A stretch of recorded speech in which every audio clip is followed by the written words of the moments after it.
Thank you very much. Did you hear what the cow said to the farmer on a cold winter morning? Thanks for the warm hand. Anyway, it's going to get better, so don't panic on me. I start small. Nice to see all of you. How many of you have never seen me before? This is your first time? Oh, wow, most of you, okay. I keep thinking for sure I'm more famous than that, but, that is the truth. I'm delighted to be here.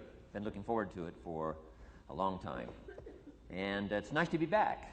I was here not too long ago. It's nice to be invited back. It says something when you're invited back. It doesn't say everything, but it says something. Maybe it says, let's give him one more chance, right? See if he can get it right this time. But I'm delighted to have all of you here. We're going to spend the day together. I feel two major responsibilities, and I'm sure you can guess what those are. Number one is to make sure you get your money's worth, right? When you shell out your cash, especially these days, you want to make sure you get full value for the money you spend. And I know the tab for the seminar was not that much. Pretty modest fee to get in. Most of you are your tips for the week, right? So it wasn't that much. But I want you to be able to say when you walk out of here today, it was worth my money. But my biggest responsibility is to make sure you get your time's worth. And the reason I say that is because time is more valuable than money. In fact, you might start your notes with that. Time is more valuable than money. You can get more money, but unfortunately you can't get more time. If somebody asks you to spend your money, that's pretty easy, right? We live in America. We're wealthy. So the money's not the problem. But what if somebody asks you to spend a day, right? You got to think that over carefully.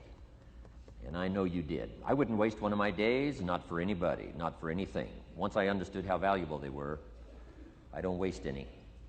But to make an investment like today of your money and your time, I appreciate that. Today's going to be costly for me. It's going to cost me one of my days to be here, right? And some money, of course. But, I don't need the money.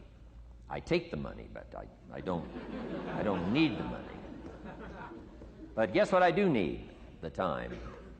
So I'm here not to just joke with you. I'm here not to just tell some funny stories and give a performance and walk away.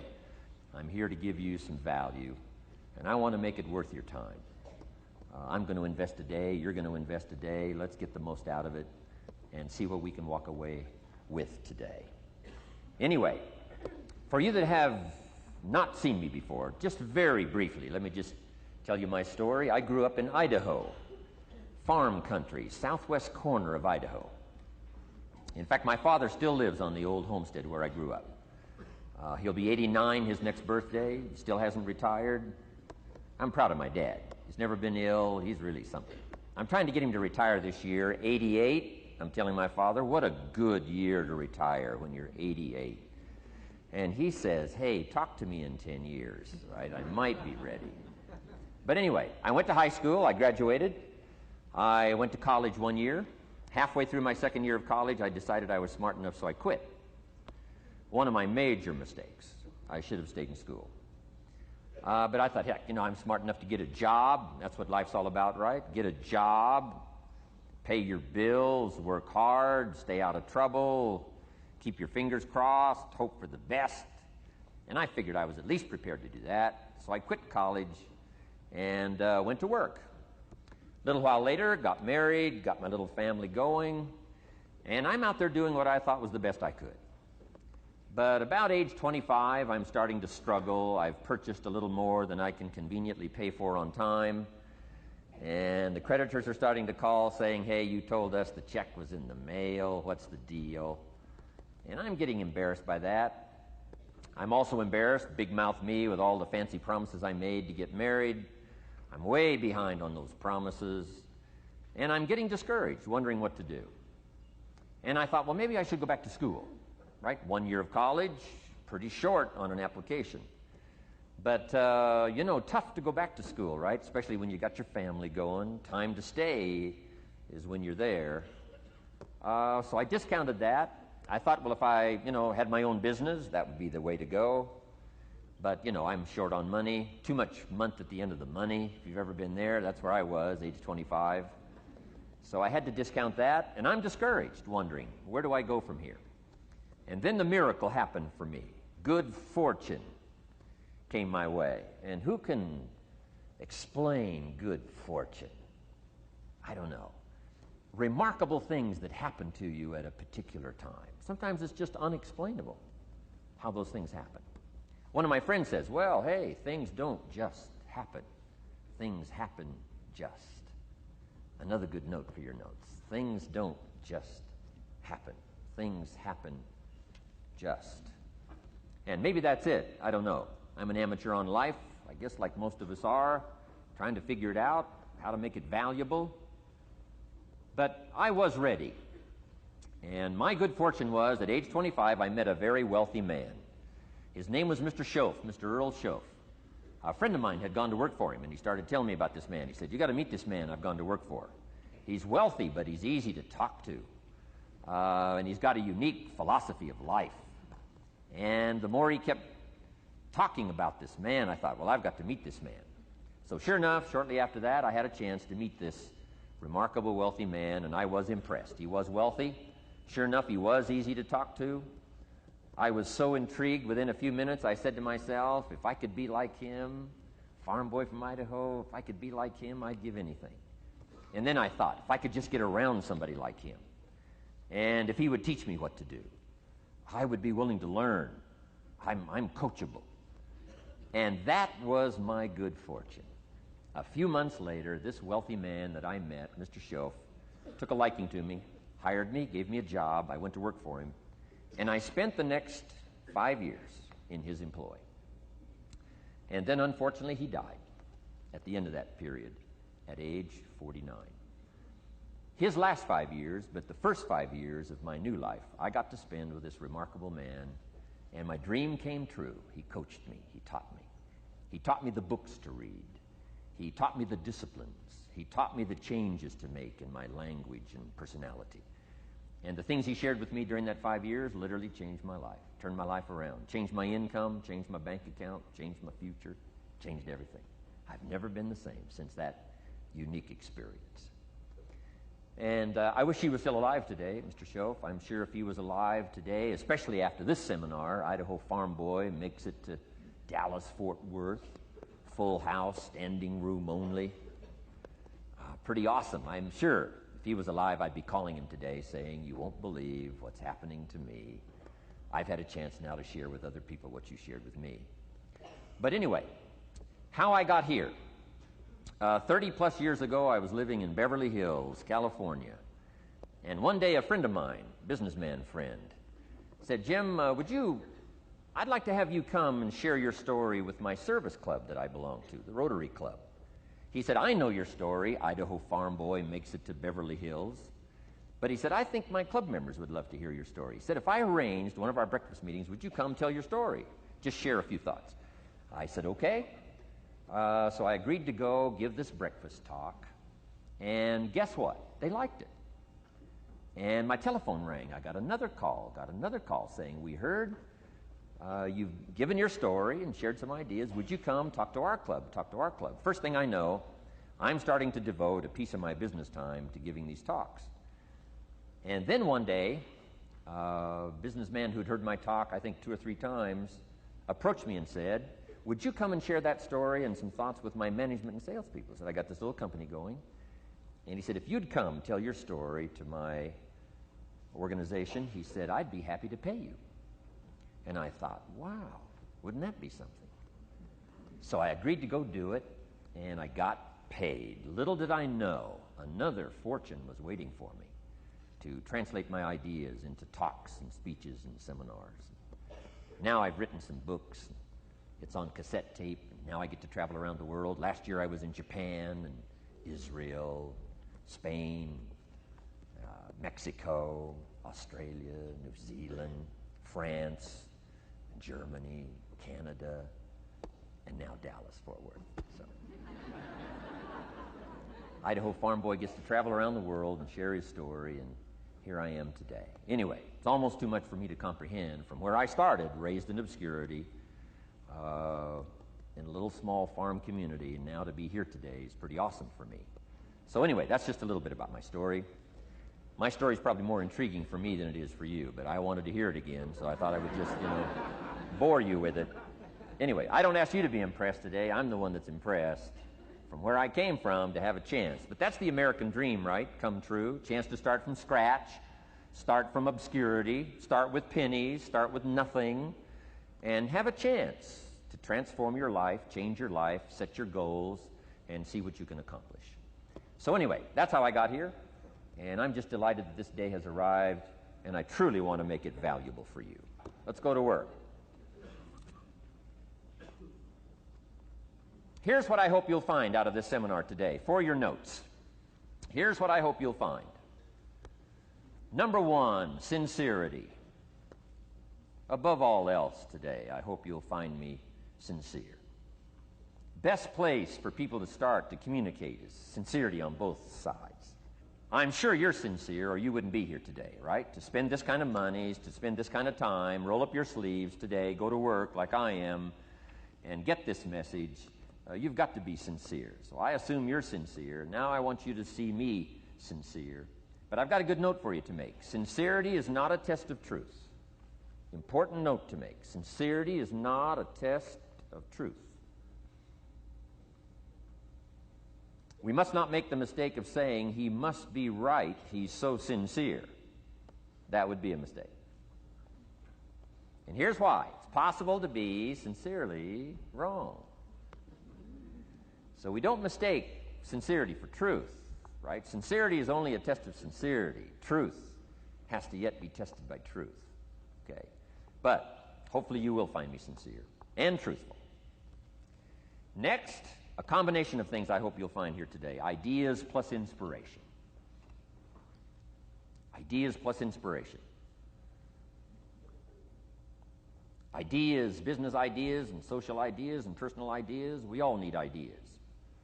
Right? How to have a good day ideas, how to have a good year ideas, how to have your best year ever ideas, good health ideas, personal relationship ideas, how to deal with your family ideas, sales management ideas, financial freedom for the future ideas. We all need good ideas. So today, I hope you gather up by notes and by what you can remember a lot of ideas. I want to share as many with you as I possibly can in the time constraints we have. Today's going to go very rapidly. I used to think a day like this was a long day. Found out it's a pretty short day. But I'm going to go as fast as I can, share with you as many ideas as I possibly can. And here's why. Ideas can be life-changing. Ideas can be life-changing. And sometimes all you need is just one more in a series of good ideas. It's like dialing the numbers into the lock. Right? You got 5 or 6 numbers dialed into the lock. The lock still won't come open, but you don't need 5 or 6 more numbers. Maybe you just need one more, and maybe a seminar like this could do it. A sermon could do it. The lyrics from a song could do it. The dialogue from a movie could do it. Conversation with a friend might do it. That one last piece you need, number. Dial it into the lock. That's it. The lock comes open. There's the door for you to walk through. And maybe this seminar today could furnish that for you. One more idea. I know you've come with a lot already. Sometimes we get the impression, I used to have that I only had this much going for me and I needed this much. Usually not true. And I'm sure not true of this audience, where I find you today, as well-dressed as you look today. As fine as you are sitting here today. It isn't that, you've got this much going for you and you need this much. I would assume you've got this much going for you, and maybe all you need is just a few more thoughts, ideas, to furnish you some ways and means to turn your life into the dream you want it to be. So, ideas. The seminar is going to be loaded with ideas. I want you to take good notes. But here's what else I hope you'll find here today, and that is inspiration. And who knows the mystery of inspiration? Why some people are inspired and some are not? You were inspired to get here. Some were not. Who knows the mystery of that? I don't know. How come you made it? The rest of them didn't make it. We don't know what that mystery is. Some people turned it down. Some people said it cost too much. Some people said it's going to take too much time. Some people are too busy, right? A lot of different excuses why some are inspired to take advantage of something that comes to town. Others pass it up. We don't know the mystery to that. Here's what I call it, mysteries of the mind. And I just leave it at that. Some things I don't try to figure out. I take the simple approach now. right? Some people do and some people don't. I mean, that's about as profound as my philosophy is. Some buy and some don't buy. Some go for it and some don't. Some change and some don't. And if you've been around for a while, you can usually work out the numbers, right? Out of 10, 3 do, 7 don't. Whatever business you're involved in, pretty soon you got this ratio going. The ones that do, the ones that don't. You say, well, why don't the ones that don't, how come they don't? We don't know. I just leave it as a mystery. I used to try to understand all that. I just take the simple approach now. The guy says, this happens to me, this happens to me, this goes wrong for me, and all this stuff goes wrong for me. How come all this stuff happens to me? I say, I don't know, beats me. The best I've been able to figure out is those kind of things always happen to people like you. I mean, right? That's the best I got. I don't know. I'm an amateur on this stuff. What do I know? So just take the simple approach, right? That's how it is. Who knows? Interesting story says the day the Christian church was started. Now, I'm an amateur on the Bible, but best account I can remember, the day the Christian church was started, a magnificent sermon was preached. Great presentation. And if you're a student at all of good communication, it was one of the classic presentations of all times. The sermon, the first day the Christian church was started. And it said this sermon, this presentation was given to a multitude, meaning a lot of people. But it was interesting, as the account gives us, the record, it says, when the sermon was finished, there was a variety of reaction to the same sermon. Isn't that fascinating? I find it fascinating. It said some that heard this presentation were perplexed. And I read the presentation, it sounded pretty straightforward to me. He said, why would somebody be perplexed with a good, sincere, straightforward presentation? Best answer I've got. They are the perplexed. I mean, what other explanation is there? It doesn't matter who's preaching. Right? It said some that heard this presentation mocked and laughed, made fun of the presentation. I thought, hey, this looks pretty sincere to me. If you give a sincere, honest presentation, why would somebody mock and laugh? Easy explanation. They are the mockers and the laughers. What else would you expect them to do? Right? I used to try to straighten all that out, say, well, they shouldn't do that. I don't do that anymore. I've got peace of mind now. I can sleep like a baby, not try to straighten all this stuff out. I used to be so naive. I used to say, well, liars shouldn't lie. See, how naive can you be? Of course they're supposed to lie. That's why we call them liars. They lie. They lie. So I don't straighten this stuff out anymore. Anyway, it said some that heard this magnificent presentation didn't know what was going on. And they're usually easy to spot. They're usually saying, what's going on, right? I mean, they don't know what's going on. But interesting, right? A variety of reaction to the same sincere, honest presentation. Now, it also says, in wrapping it up, some that heard the presentation believed. And I think that's who the speaker was looking for, the believers. Interesting. Now, it said the number of believers was about 3,000. So, a pretty good first day. 3,000. I've had some first days, but I never had 3,000. But anyway, 3,000 were believers. And the speaker was looking for the believers out of this multitude. And that's about as close as we can come to understanding the mystery. Some believe, and some mock, and some laugh, and some are perplexed, and some don't know what's going on. And you just have to leave it that way. Why? Because that's the way it's going to be. The way to be brilliant is to find out how it's going to be and then say, here's how it should be. I mean, that's how you become brilliant. So, anyway, who knows the mystery? I call it mysteries of the mind. We don't understand. But I don't try to change it anymore. On this particular story, as far as we know, they didn't have classes after the presentation to try to de-perplex the perplexed. I mean, as far as we know, they left them perplexed. They left the mockers mocking. They let the laughers laugh. I mean, they didn't come back and try to straighten all this out. You say, well, how can you build a church? Well, make another presentation, and you'll get some believers and some mockers and some laughers and some who don't know what's going on. So that's about the best we can do. So, but I'm glad I've got the believers here today. You believed enough to shell out your cash and part with your time and some of your effort and energy, and I appreciate that. So, hopefully you'll find some inspiration here today. All right? To get the most out of today, a couple more notes. Number one, be thankful. That's a good way to capture the most of a day like this. Be thankful for what you already have. That shouldn't be any problem in America, being thankful. Everything we need is available in America. Everybody wants to come here, right? The last time I was here, that little presentation I gave, everybody wants to come here, America. People haven't plotted and schemed the last 40 years saying if I could just get to Poland, everything would be okay.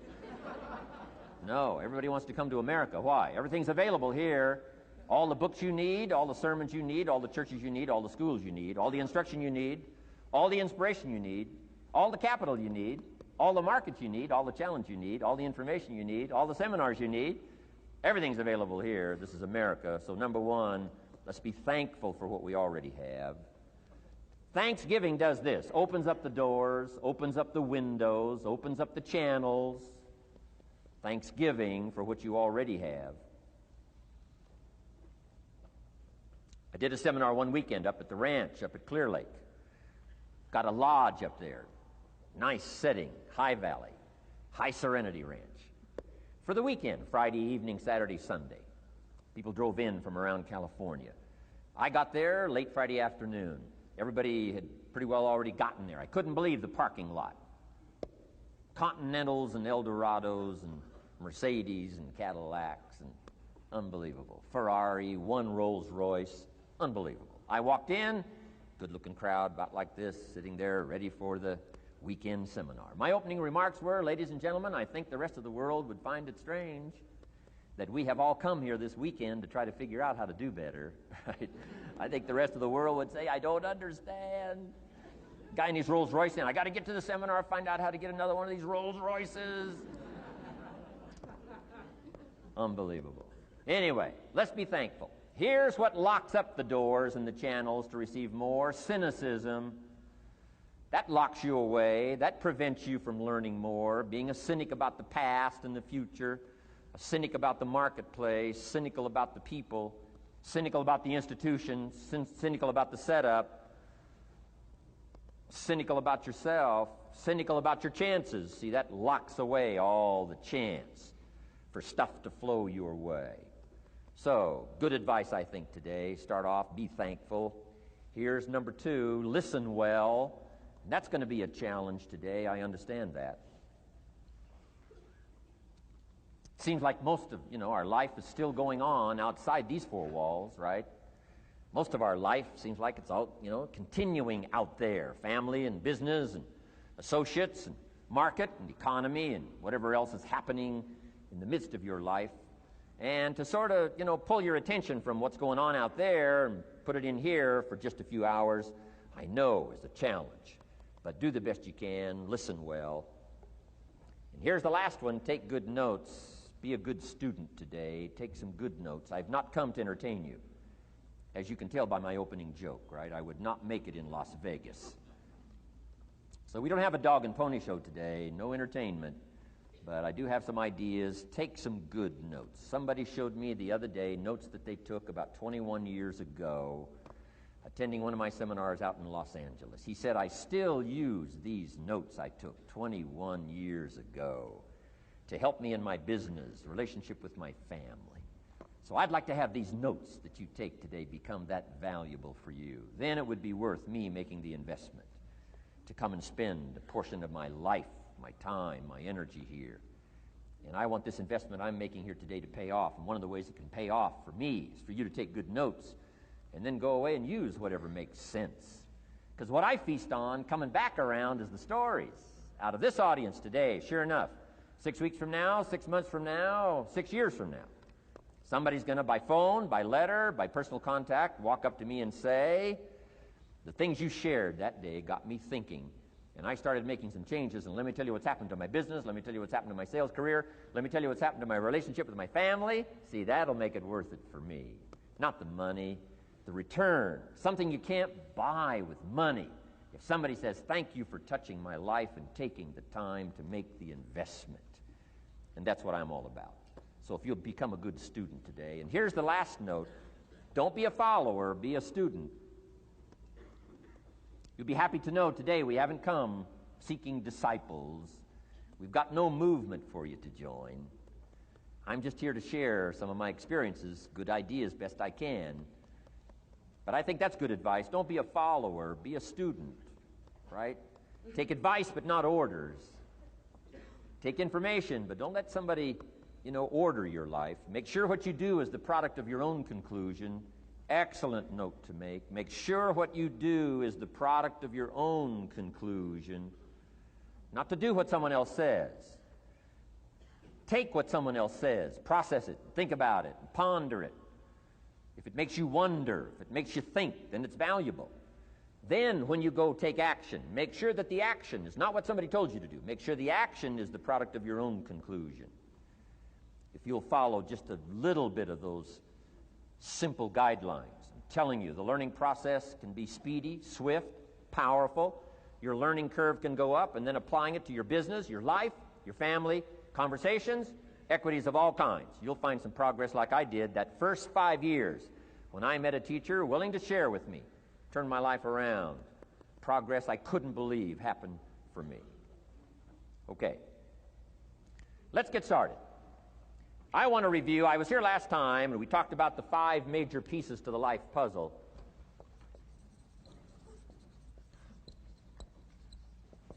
And I just want to review those because it lays such a good foundation for all the rest that I want to share with you today. We got a lot of subjects to cover, so we're going to go rather swiftly, okay?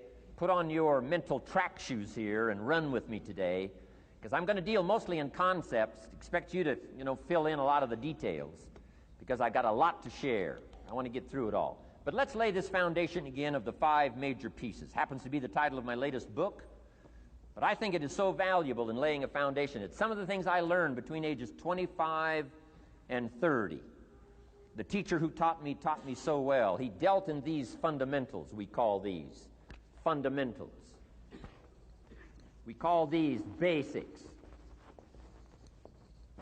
Basics for sports, fundamentals for sports, fundamentals for your business, fundamentals for the way you deal with your family, a few simple things.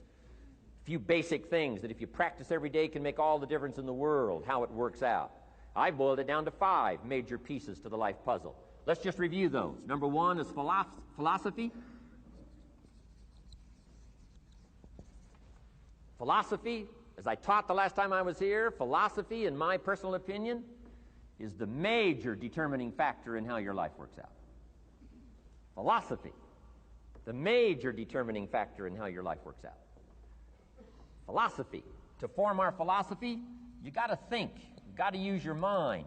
You got to process ideas. And this whole process over a lifetime, starting way back here when we were children, schools that we've attended, our parents, our experiences, all this stuff that we've processed by the thinking process helps to develop our philosophy. And in my opinion, each person's personal philosophy is the major factor in how your life works out. Here's what I called it in that last presentation when I was here. It's called the set of the sail. Each person's personal philosophy is like the set of the sail. Now, I used to think it was circumstances that ordered my life. If someone would have asked me at age 25, Mr. Owen, how come you're not doing well? Pennies in your pocket, creditors calling, nothing in the bank, behind on your promises to your family, you live in America, 25 years old, got a beautiful family, every reason to do well, and things are not going that well for you. What is wrong here? It would not have occurred to me to blame my philosophy. It would not have occurred to me. Saying, well, I got this lousy philosophy, and that's how come I got pennies in my pocket and nothing in the bank, and things aren't working well. That would not have occurred to me. I found it much easier to blame the government. Much easier to blame the tax problem. I used to say taxes are too high. Top tax rate when I first started paying taxes, 91%. Back then, when your income reached a certain level, all your income over that, 91%. So I used to say that's too high. Now, the top tax rate's about 33%. But people are still saying what? Taxes are too. See, but you can't use that anymore. If it's gone from 91 to 33, how could it be too high? Come on. I threw all that old excuse stuff away. Some people found it, though, and they're using it these days. My old list. I used to blame the traffic, the weather, used to blame circumstances, right? People say I'm too tall, I'm too short, I'm too old, I was raised in obscurity, raised on a farm, parents of modest means, all the stuff.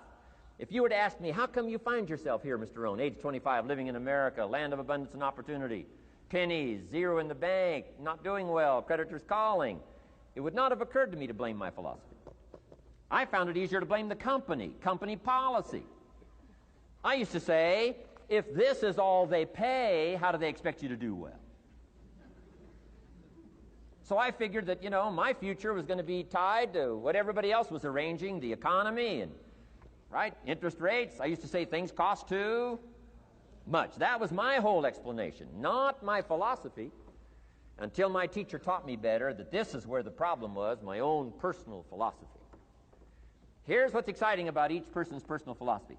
That's what makes us different than dogs and animals and birds and cats and spiders and alligators. That's what makes us different than all of the life forms. The ability to think, the ability to use your mind, the ability to process ideas, and not just operate by instinct. In the winter, I'm telling you, the goose can only fly south. What if south doesn't look too good? Tough luck. It can only fly south. But see, human beings are not like a goose, can only fly south. I mean, you can turn around, go north, you can go east, you can go west, you can order the entire process of your own life. And we do that by the way we think. We do that by exercising our mind. We do that by processing ideas and come up with a better philosophy, a better strategy for our life, goals for the future, okay? Plans to achieve those goals. All this comes from developing our philosophy. Philosophy helps us to process what's available. Well, when we get here, we got seed, and we got soil, and we got some rain, and we've got some what? Sunshine, and we've got some seasons, and what? The miracle of life. Now, the key is, what do you do with all this stuff? How do you turn all this stuff that's available here into equity and promise and lifestyle and dreams and future possibilities? All of this that's possible now with human beings, how do you take all this stuff and turn it into this equities and values? Well, it starts with philosophy. What is the seed? What is the soil? What is the sunshine? What is the rain? Is it possible to take some of each of all the stuff that's available and turn it into food and turn it into value and turn it into nourishment and turn it into something spectacular and unique that no other life form can do? And the answer is yes. But you cannot deal with all this stuff and what to do with it unless you start refining your philosophy. Think, use your mind, come up with ideas, and strengthen your philosophy.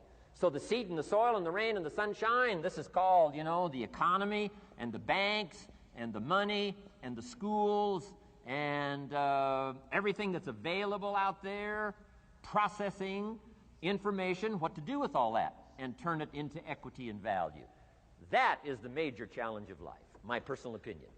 So each person's personal philosophy now is going to determine what you're going to do with seed and soil and sunshine and rain and miracle, the change of seasons. That's it. My personal opinion. Each person's personal philosophy is like the set of the sail. That's what this seminar is for today. Help you to trim a better sail. You don't need a better economy. You don't need better seed and soil. In fact, when it comes to seed and soil and rain and sunshine and seasons and the miracle of life, that's all you got. Now, what if you blame this stuff? Then you're blaming all you got. If you blame the economy, and you blame the schools, and you blame the teachers, and you blame the sermons and the preachers, and you blame, the marketplace, and you blame the company and company policy, what else is there? When some people get through with their blame list, there isn't nothing else. That's all there is. And if you blame the only thing you've got to work with, I'm telling you, it's called mistake colossal. In not understanding that that's all you've got to work with. And if this is all you've got to work with, then you don't change the seed, and you don't change the soil, and you don't change the rain, and you don't change the sunshine, you don't change the seasons. Right? Guy says, I'll take 3 springs, 4 summers, 9 falls, no winters. No, you can't fool with this stuff. You got to take it like it comes. Then what do you change to make your life work well? You got to start with your philosophy. Guess what I had to do at age 25 in order to change my own future? I had to change my mind. I had to change my thinking. I had to change my philosophy. I was messed up on what was causing my problem. And once I got that straightened out, that all the stuff I blamed, the government and taxes and the marketplace and the economy and things cost too much, negative relatives, cynical neighbors, once I got rid of that and started going for where the real problem was, which was me, I'm telling you, my life exploded into change. My bank account changed immediately. My income changed immediately. My whole life took on a whole new look and color immediately. And the early results I got from making these philosophical changes tasted so good, I've never stopped the process from that day until this. And I'm telling you, with a little consideration of the refinement of your sail, by setting a better sail, refining your philosophy, your whole life can start to change from today on. You don't have to wait till tomorrow. You don't have to wait till next month. You don't have to wait till spring. You don't have to wait till 93. You can start this whole process immediately. I recommend it. Now, some people do so little thinking, they don't even have their sail up. I mean, you can imagine where they're going to wind up at the end of this week, at the end of this month, at the end of this year. Now's the chance to change, process all this information. So number one is philosophy. Okay. And we dealt with all that, where we get ideas from personal experience, from other people's experiences. I don't want to get into all those details because we covered that the last time I was here.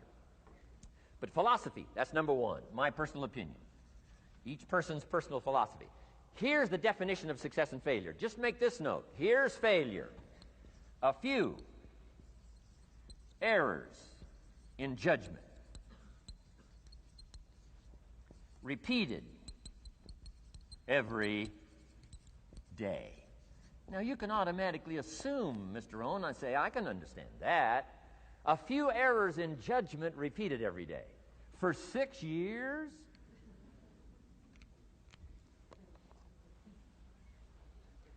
I'm with my father. I think I told this story the last time I was here. My father, 88 years old, he's never been ill, still hasn't retired. Not long ago, midnight, we're getting ready to go to bed. We've drilled a new well, got some extra water, got some more acres going. He's all excited. At midnight, we're getting ready to go to bed. My father's eating what he calls his midnight snack. A little bite to eat before you go to bed. Don't have to go to bed hungry. And I'm watching him eat this midnight snack. Guess what he had? An apple, a few graham crackers, and a glass of grapefruit juice. I said, no wonder my father's so healthy. My mom taught us all those good health practices. Taught me when I'm growing up, right? I'm an only child. I've never been ill. Passed the big 5-0 some time ago. My 2 daughters, 32, 33, never been ill. My grandkids, never been ill. I'm telling you, the legacy lingers on. As I watched my father have this midnight snack, suddenly occurred to me. I know that's part of it. An apple, what? A day. That's gotten to Dallas-Fort Worth, right? An apple.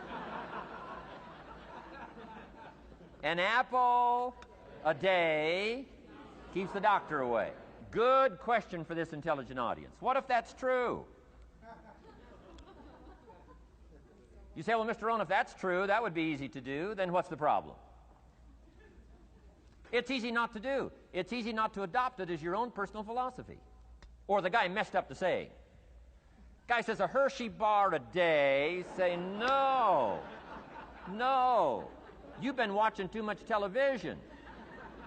It is not Hershey bar. You've got to be smarter in philosophy than to fall for the Hershey bar a day when it's an apple a day. You've got to be smarter than that. And if you make that kind of an error in judgment every day for 6 years, I'm telling you, it'll accumulate into disaster. Sometimes the first year you say, well, you know, I'm so healthy now, what difference is it going to make? You've got to be smarter than that. Just because disaster doesn't fall on us at the end of the first day doesn't mean disaster isn't coming.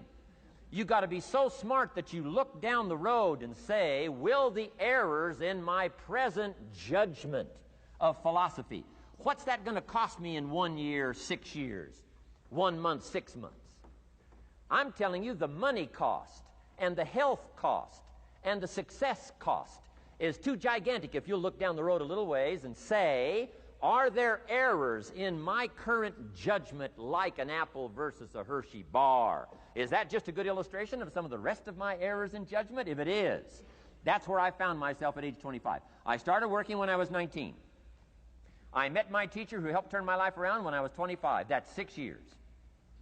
At the end of the first 6 years of my economic life, I've got pennies in my pocket. I've got nothing in the bank. The creditors are calling saying, hey, you told us the check was in the mail. I'm embarrassed. I'm behind on my promises. I live in America. I'm a 25-year-old American male. I got a nice family, every reason to do well. And I'm messed up. Now, what's messed up? I used to think it was the community that was messed up, and the country was messed up, and the government was messed up. If those Democrats ever get in the White House, that'll really mess things up. If the Republicans stay in power, that'll really mess things up. The economy was messed up. Interest rates are messed up. I thought all this stuff was messed up. Then I found out that's not what was messed up. I was criticizing the only thing I had to work with. What was really messed up was my own personal philosophy. My own errors in judgment in my own personal philosophy brought me in 6 years to pennies in my pocket, nothing in the bank, and trying to explain why I wasn't doing well, living in America, 25-year-old American male, got a family, every reason to do well. Now, once I understood this, here's the formula for failure: errors in judgment, being lax about developing your own personal philosophy. I'm telling you, it's called accumulated disaster. It doesn't matter whether it's your health or your bank account. Guy's got an empty bank account, probably has high cholesterol. Why? Over the last 6 years, he never paid attention to either one.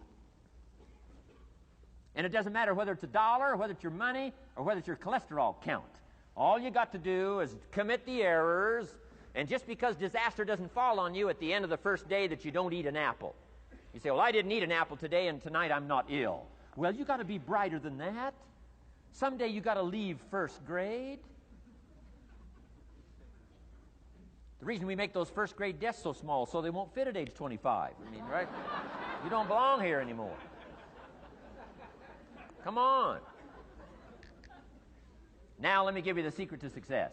The formula for failure: a few errors in judgment repeated every day for 1 month starts the weakness, starts the disaster process. You can imagine what happens in 6 years. Now here's the formula for success: a few simple disciplines practiced every day.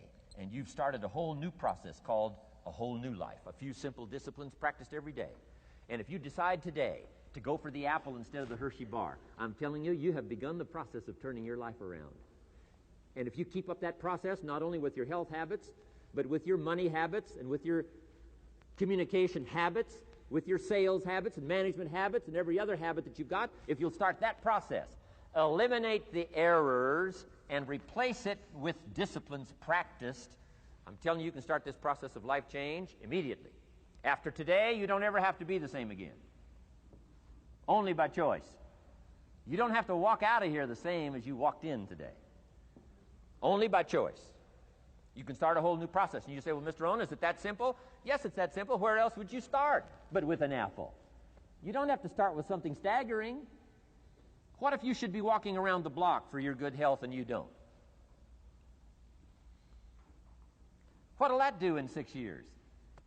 I'm telling you, the word is disaster. You could and you should and you don't. Here's an even stronger word. You won't. I mean, don't might mean you're careless. Won't probably means you're stubborn.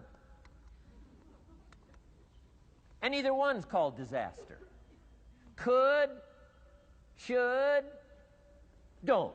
I'm telling you, that's why at the end of 6 years, I found myself with pennies in my pocket, nothing in the bank, creditors calling. Could, should, won't. Could, should, don't is called disaster. Now, how do you change all that? The next 6 years, I got rich. The next 6 years, I became a millionaire. By the time I'm 31, I'm a millionaire. How about that? You say, well, Mr. Rohn, what happened? Well, strangely enough, during that second 6 years of my economic life, the government was about the same. I'm telling you, taxes were about the same. My negative relatives were the same. I'm telling you, the economy was about the same, and prices were about the same, and everything else was about the same. Circumstances were about the same. Then how come I got rich? How come I totally changed my life? I was not the same. Somebody says, well, what did you go to work on to do all that? I started with my philosophy. I started amending my errors by doing some better thinking, changing my mind, coming up with ideas that I didn't have before I met my teacher. And once that whole process started for me, I'm telling you, I changed my whole life. Within a 6-year period, I was never the same. And I've kept up that process all these years. One of the reasons why I'm here is to continue my craft. I don't want the day to come someday somebody says, you should have heard Jim Rohn 10 years ago when he was really terrific. Guess what I want people to say? I heard him 10 years ago, but you should hear him now. I'm telling you the man works on his craft. I'm telling you the man's done some extra reading. I'm telling you the man doesn't miss a trick. I'm telling you he's worked hard on himself. That's why he's able to deliver like he does. The same thing can happen for you as a teenager. It can happen to you as a mother, as a father, as a business person, as a salesperson, running a business. Doesn't matter. Management, wherever you find yourself. This is the process called personal change. And what I say to start with is start with your own philosophy. Your philosophy is going to determine whether or not you go for the disciplines or continue the errors that's called potential disaster. And everybody has it within their power. Well, it was so happy for me to find out at age 25, Mr. Shove said, Mr. Rohn, you don't have to change countries. But you do have to change philosophy. And if you'll change philosophy, not country, you can turn around your income, you can turn around your bank account, you can turn around your skills, you can become capable, powerful, sophisticated, healthy, influential, all the other equities that you could possibly want out of your life, using the only stuff there is and not trying to change any of this stuff. Appreciate all of this stuff with all of its ups and downs, with all of its mystery of why it works and sometimes it doesn't work. Don't challenge this. You don't have to ask for another planet. You don't have to ask for another country. Just ask for another book. Ask for another seminar. Ask for another idea. And you can start this whole process of personal life change. Now, I could spend the whole day on philosophy, because that's where it is. If I could get you intrigued with that enough to study it, enough to ponder it, to where you would pick up the commitment like I did and say, hey, as simple as an apple a day, as simple as a walk around the block, why not start right there? If you don't start there, where else are you going to start? Might as well start where it's easy, and then go to the more complicated disciplines. Because if you can't handle the simple disciplines, how can you handle the complicated ones? Okay. Key. Philosophy. Here's number 2. I got to give these now very quickly because I got too much to cover here to linger too long. Number 1, we're affected by philosophy. First major of the 5 major pieces. Number 2 is attitude. We're affected by how we feel. First, we're affected by what we know and the decisions we make. Second, we're affected by attitude, how we feel. And I gave that quick list. Let me give it to you. It's how you feel about the past. You've got to have a good attitude about the past. Use it as a school, not a club. Don't beat yourself to death with your past. Faults, failures, losses. Let the past be a school. Harsh school, maybe. What else is new? Let the past be a school master to teach you. Not to threaten you, but to teach you. Okay. Next, it's how you feel about the future. Set your goals. We'll talk a little bit about that before we finish today. Goal setting. The promise of the future is an awesome force to affect your life every day. Without a future well designed, we take hesitant steps. And all you have to have is hesitant steps. For 6 years, you'll be timid, driven into a corner, not boldly willing to go and take your portion, take your share. Okay? Next, it's how you feel about everybody else. Got to have a good attitude about everybody else, because it takes everybody else to make a market. One person doesn't make a family. One person doesn't make a business. One person doesn't make a corporation. One person doesn't make a community. One person doesn't make a nation. It takes all of us to make a dynamic economy, a nation second to none. It takes all of us to make the churches and make the economy run. It takes all of us to make the possibilities. All the gifts that have flowed in here the last 200 years, unprecedented in 6,500 years of recorded history. There's been nothing like it. The ethnic streams that have flowed in here brought their gifts, brought their talent, brought their skills, brought their inventions, brought their work ethic. All of it mixed together is called America. Been nothing like it in 6,500 years. And to miss the value of it by some, warped attitude about it, I'm telling you, you've missed it all. And if you have an appreciation for it all, you'll draw from it. And if you draw from all the gifts that have been blended together here for 200 years, now for your value and benefit, think of what you can do for your days, for your business, for your conversation, for your equities. You can transform it to an incredible degree. And here's the last one. It's how you feel about yourself. Understanding self-worth is the beginning of progress. Self-worth should be easy. If one of us can do it, all of us can do it. If anybody can think it, we all can think it. I can read, you can read. I can understand, you can understand. From where I came from, the few simple things I did and tried revolutionized my life in 5 years. There isn't anybody here that can't do it. Change from pennies to fortune. Change from nothing to something. Change from broke to rich. Anybody in this room can do it. If any of us can do it, we all can do it. That's the kind of value you should place on yourself. If Jim Rohn can understand it, I can understand it. If he can read, I can read. If he can find it, I can find it. If he can change, I can change. If he can get it done, I can get it done. That's the attitude about yourself. So valuable. Okay? Now, in transforming our lives, we don't start with attitude. We don't start with the inspiration here. We start with education. Somebody says, well, I expected you to just come get motivated today. Well, that probably won't do it. Somebody says, by now we should be standing on the chairs, waving a flag, singing the old gray mare. Get going here. No, that's not where you start. Life change does not start with inspiration. Life change starts with education. You've got to be educated to the point of where you might have messed up. My teacher put it in blunt, simple language. He only went to the 9th grade in school, so he put it in simple language I could understand. He said, Mr. Rohn, after 6 years living in America, healthy American male, 25 years old, been working 6 years, 1 year of college, pennies in your pocket, nothing in the bank, behind on your promises. Shoaff said, I just got one simple explanation for that. You've messed up. Now, I could understand that kind of language. Substitute a Hershey bar for an apple means you've messed up. Should walk around the block, could walk around the block, won't walk around the block. You have messed up. And all you got to go is right down through the list. Don't need some teacher to come by and tell you. Be your own best teacher saying, hey, let me make a list of some places I've messed up. Because if I let this down, that probably affects the rest. And the answer is that's true. So we don't start with inspiration. We start with education. Somebody says, well, just motivate this guy. He'll be all right. Just motivate him. Get him turned on. Probably not. If a guy's an idiot, you motivate him. Now you got a motivated idiot. No, he won't be all right.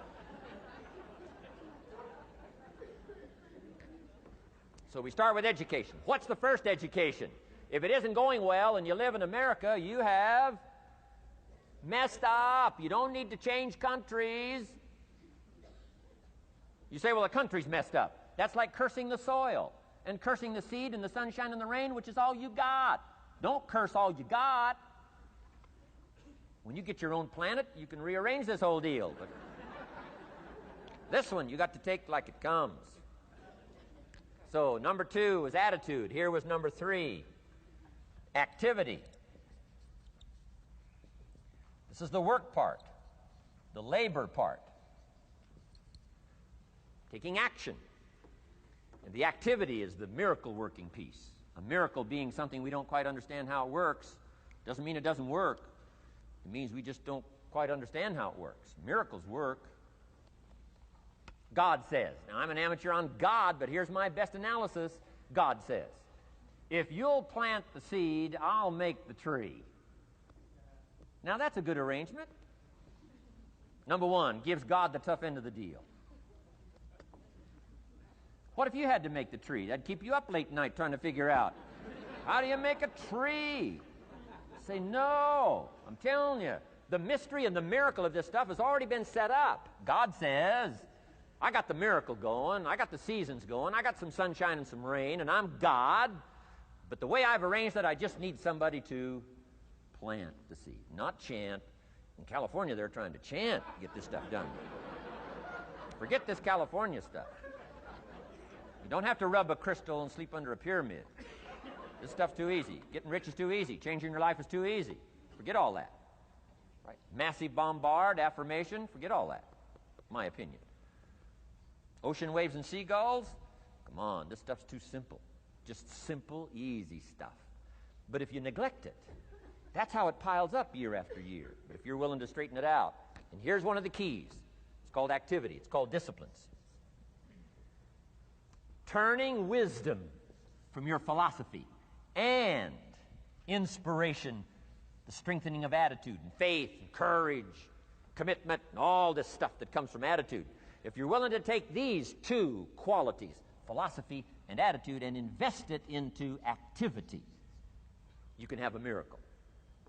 Anything short of that, no miracle. Wisdom doesn't perform a miracle. Attitude doesn't perform a miracle. The only thing that performs a miracle of increase called equity is called putting wisdom and attitude into discipline, into labor. And this labor now can perform a miracle. And here's the two parts to the labor. One, do what you can. Number two, do the best you can. Can't give you better advice than that. Number one, do what you can. You just got to go home and make a list after today. And here's the question to ask as you make this personal list. What am I not doing that would be easy to do? That could greatly change my health, my wealth? What am I not doing I'm neglecting that would be easy to do? Just go home and answer that question personally. You don't have to put the answers on a public bulletin board. This is just all personal stuff. From the walk around the block to the apple to what to do with your money, which we're going to cover today. What does a child do with $1? We're going to cover that today. Errors in judgment, disaster. A few simple disciplines, wealth beyond imagination. And if you'll pick up the activity part, the miracle working part, plant the seed part, take care of your part. The soil will take care of its part, and the seed will take care of its part. The seasons will take care of their part. The miracle will take care of its part. If you'll take care of your part, called putting it into activity, action. Works miracles. 2,000 years ago, on April 13th, one of Jesus' disciples. Now again, I'm an amateur on the Bible, but best as I can remember it, one of Jesus' disciples said to Jesus, "It's time to pay our taxes and we don't have any money." That's how come I know it was about April 13th.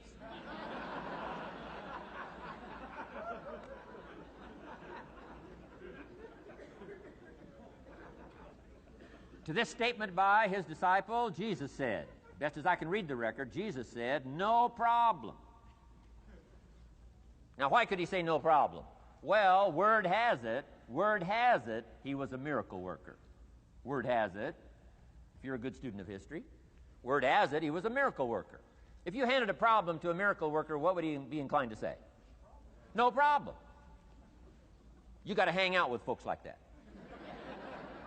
I belong to a small group like that. We do business around the world. You hand these guys a problem, they say no problem. What? How many books would they read to solve it? Many as it takes. How early would they get up? Early as it takes. How much information would they gather? Much as they needed. So it's what? No problem. You got to hang out with folks like that. Jesus said this will be no problem, the tax thing. He said to his disciple, it's simple. Go fishing. Wow.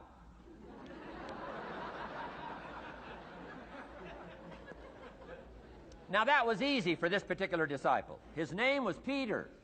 And Peter was a fisherman. How clever. How clever. But here's the real problem.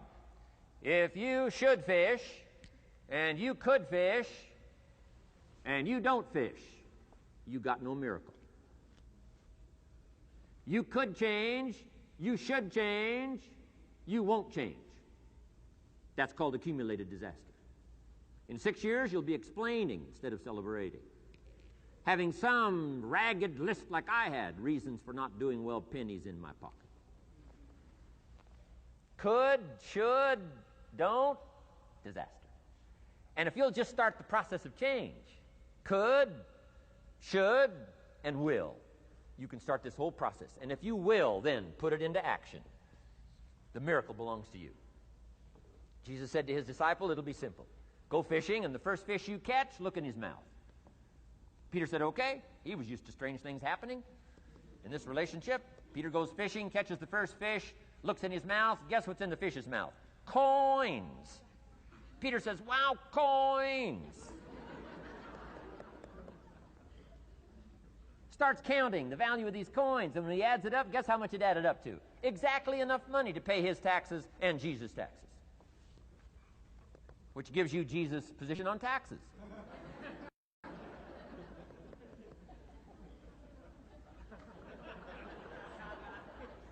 Okay.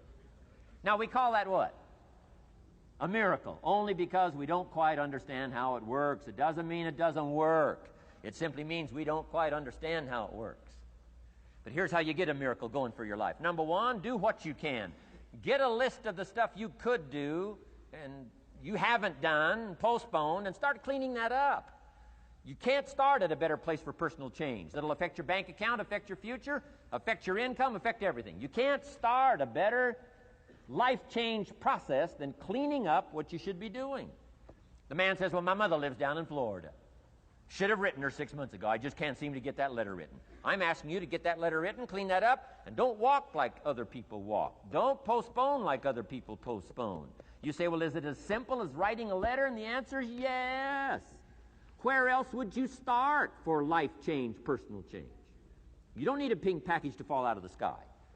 You don't need massive bombard, pre-conscious, subconscious. Practice channeling, find a 2,000-year-old guru. I mean, you don't need any of that stuff. Pass on all that. Kids are afraid of that stuff. Too much of it, you'll be out on a limb with Shirley. I mean, don't pass on all that stuff. This stuff's too easy. This stuff's too simple. It's called take action, number one, on neglect, on errors, in discipline. Number two, start setting up some disciplines. And if you'll do that, you'll perform a miracle. Now, here's the second part of the miracle. Number one is do what you can. Here's number two, do the best you can. If that's not your philosophy, I would ask you to amend it. Let me give you the best of ancient script. Here's what it says. Whatever your hands find to do, do it with all your might, do it with all your strength, and do it with all your power.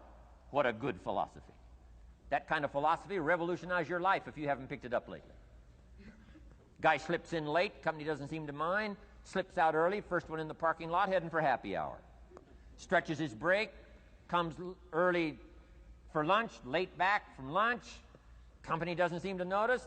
Guy says, best as I can calculate, I'm putting in about a half a day's work and I'm collecting a full day's pay. And the guy says, I got it made. Little does he know the seeds of his own disaster are already being sown by the weakness of his own personal philosophy. It's not the economy that's going to determine your next 6 years. It's your philosophy about labor and about activity and about miracle and soil and seed and sunshine and rain and the economy and the banks and the money and the companies and the schools and what's going on. It's your philosophy and your attitude. And then your ability to take action. All of that we call the process of life change, miracle working. Number one, do what you can. Number two, do the best you can. Here was number 4. Results. Results. Every once in a while, you got to take a measure, see how you're doing with these 3 pieces: philosophy, attitude, activity. Now we take a measure called results.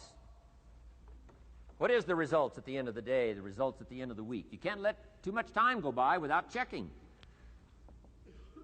When time goes by, 6 years I'd been out there working when I met my teacher, Mr. Schoaf. Schoaf said, well, Mr. Rohn, let's just go through a little summary here. He said, in the last 6 years, how much money have you saved and invested? Let's go through a little tab list here. How much money have you saved and invested the last 6 years? I said, what? 0. He said, you have messed up. You remember these notes. I like that. You've messed up. He said, who sold you on that plan?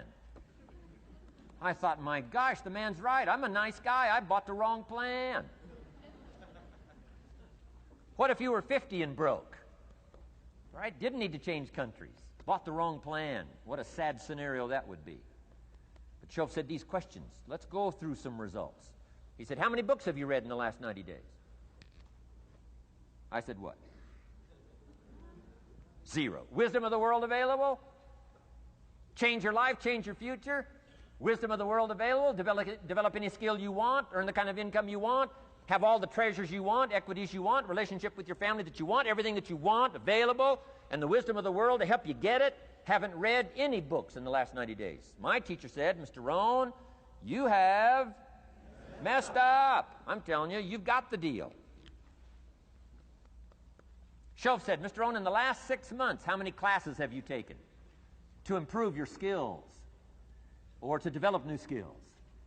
Go for the American dream. Become rich and powerful and sophisticated and healthy and influential. How many classes have you taken in the last 6 months? I said, how many? 0. He said, you have messed up. He said, you don't need to unmess the country. You don't need to straighten out the perplexed. You don't need to straighten out any of this stuff. All you've got to do is look within and let results teach you a great deal about your own activity, your own attitude, and your own philosophy. I went through that process. Take this phrase home. Results is the name of the game. What other game is there? Results. Here's all life asks us to do. Make measurable progress in reasonable time. Just take home that little phrase. Good phrase. We're asked in life simply to make measurable progress in reasonable time. We demand it of our children. How many years do you want your child to spend in 4th grade? Approximately. About 1.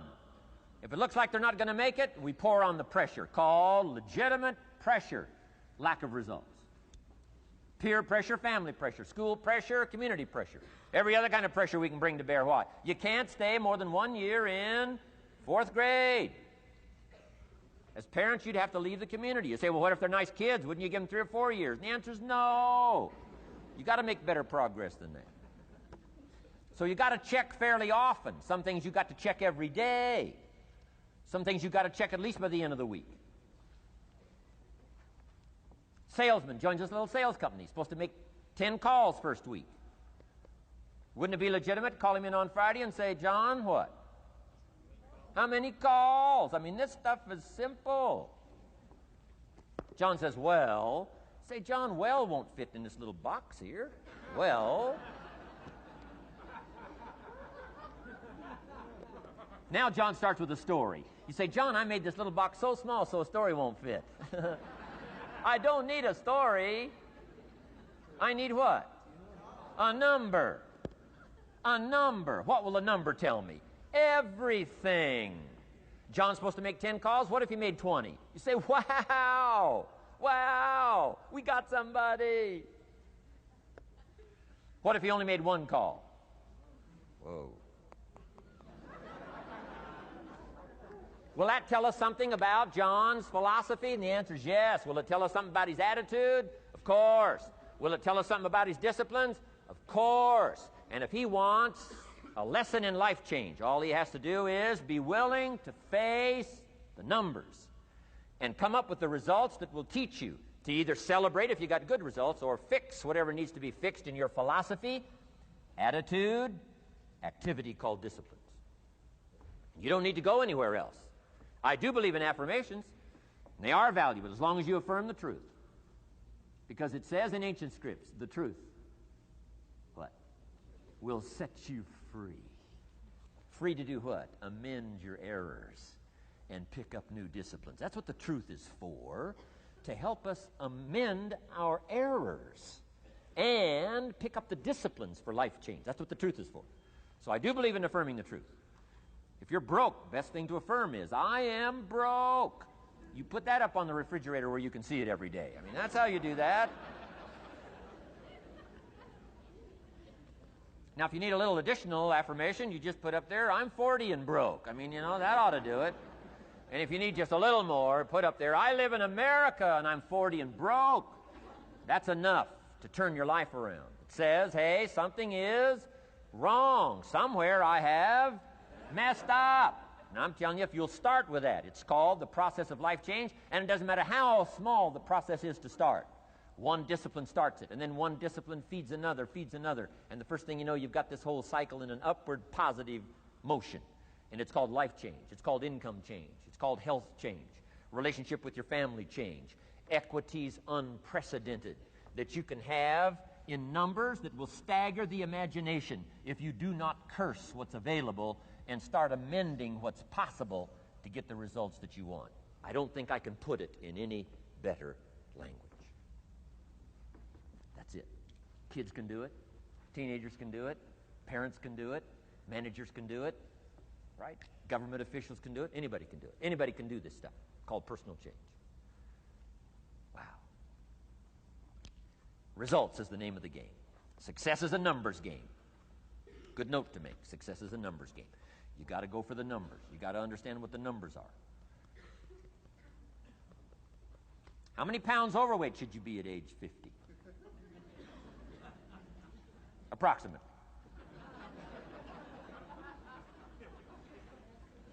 John says, I got big bones. We'll give you 10 pounds. 10 pounds for big bones. Otherwise, come on, John. 20 pounds, 25 pounds. Shouldn't we turn on the caution light at work and at home? Blinking caution light. Somebody says, what's that caution light? So John's up about 20, 25 pounds. We got the blinking light going at home, got it going here at work. To remind him what? Wrong numbers. Okay? 35, 40 pounds, red light, blinking at home. Somebody says, what's that blinking red light? Say, John's up about 40 pounds.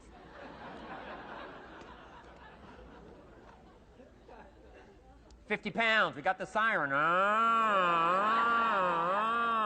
What's that siren at home and at work? John's up about 50 pounds. Cholesterol, almost out of control. Come on. Success is a numbers game. I'm asking you to be mature enough to start checking your own numbers. How many books have you read in the last 90 days? Transform your life. Become cultured, powerful, sophisticated, healthy, influential, all the rest of the stuff you want. How many books? How many classes? How committed are you to taking what's available and turning it into equities unprecedented, since we live in a country that there's been no such country in the last 6,500 years? If you'll pick up that process, ladies and gentlemen, I'm telling you, it's called life change of the best order. Now, here's the last one. Number 5 is called lifestyle. Lifestyle is simply learning how to live well. The last of the 5 major pieces. Here's the ultimate challenge of life. I've worked on this, you cannot believe how hard, since age 25. And that is, after applying better philosophy, attitude, and activity, and picking now up results. What are results for? Here's my ultimate challenge on results. To fashion, good word to jot down, fashion. Fashion for yourself lifestyle, or what we call the good life. That's the ultimate challenge. To take your results, take your money, take your results, take the return, take the equities you've gathered, and now fashion for yourself a good life, like weaving a tapestry. And Mr. Shelf gave me all kinds of examples on lifestyle. He gave me 2 phrases that helped change my life. In case you have to leave early, let me give you these 2 phrases. It'll be worth the price of coming and being here today. Just take these 2 phrases home, in case you have to leave early. Here's number 1. Shelf said, Mr. Owen, if you wish to be wealthy, study wealth.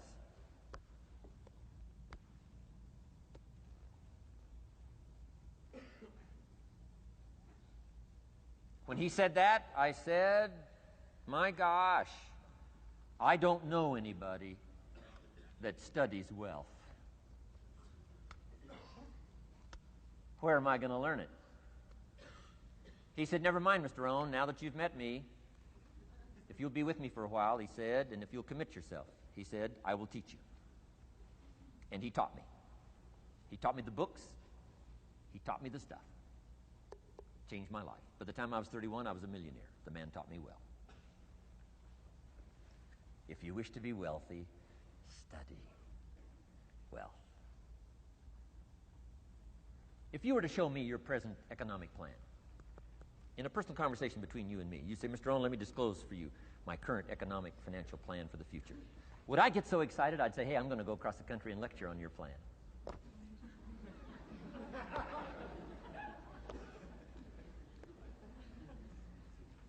And if the answer is no, Mr. Owen, you probably wouldn't want to go across the country and lecture on my plan. Here's my question to you.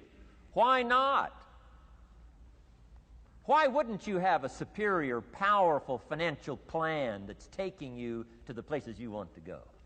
I'm asking you, if you find yourself caught like I was at age 25, make the personal commitment today and say, I'm going to study and I'm going to change, and 5 years from now, nobody's going to be able to say, how come you don't have a superior plan living in a superior country with superior opportunity?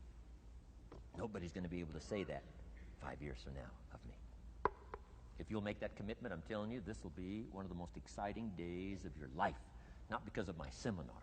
It'll be one of the most exciting days of your life because of your commitment to this simple little process I've outlined for you. Here was the second phrase. Mr. Shoaff said, Mr. Owen, if you wish to be happy, study happiness. I didn't know happiness was a study. My best hope for happiness at age 25 was to just go through the day with my fingers crossed. Hoping somehow something would make me happy. Shoaff said, no, Mr. Owen, happiness is not something you postpone. Happiness is not something off in the future. Happiness is something you design. You've got to get the word. Happiness is something you design.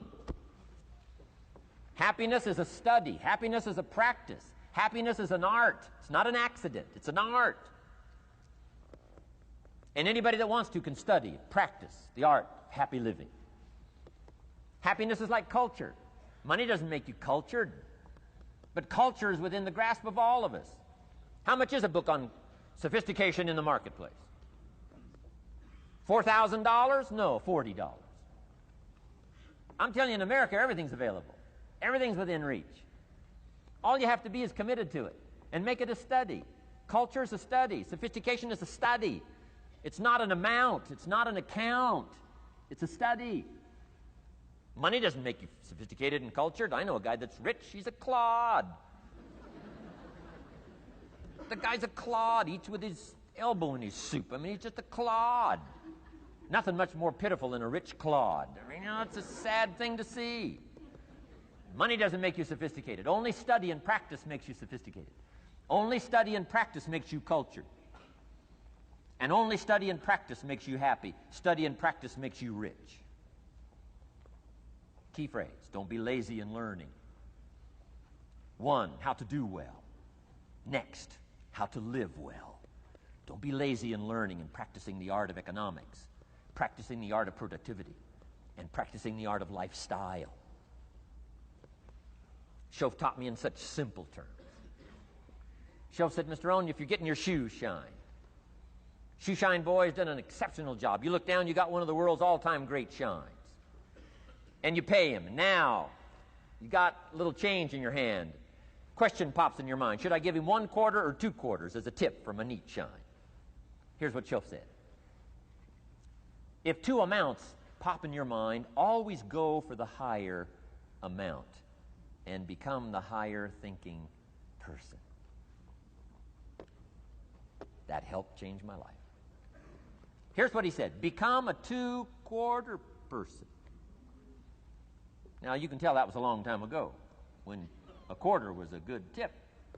Now it takes dollars. But just substitute 1992, dollars for quarters.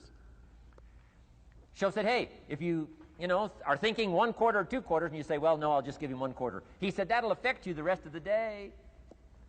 The rest of the day, you'll look down, see this great shine, you'll say, I got to be really cheap. 1 lousy quarter, tip from a shine.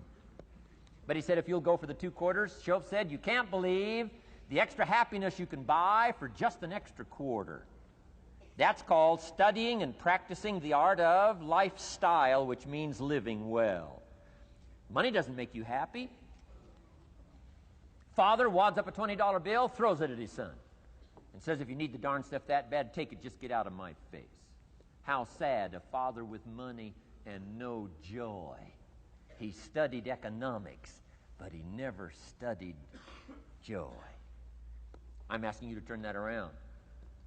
Turn that all around. I did a seminar one time, St. Louis, Missouri. When I finished a seminar like this, a man walked up and said, Mr. Owen, you've really gotten to me. He said, I'm going to change my philosophy. I'm going to change my attitude. I'm going to change my life. I'm going to change everything. He said, you've touched me today. And he said, you'll hear about me. You'll hear my story someday. I said, okay. Right? A lot of people, right, say things. Sure enough, a few months later, I come back to St. Louis, did another seminar.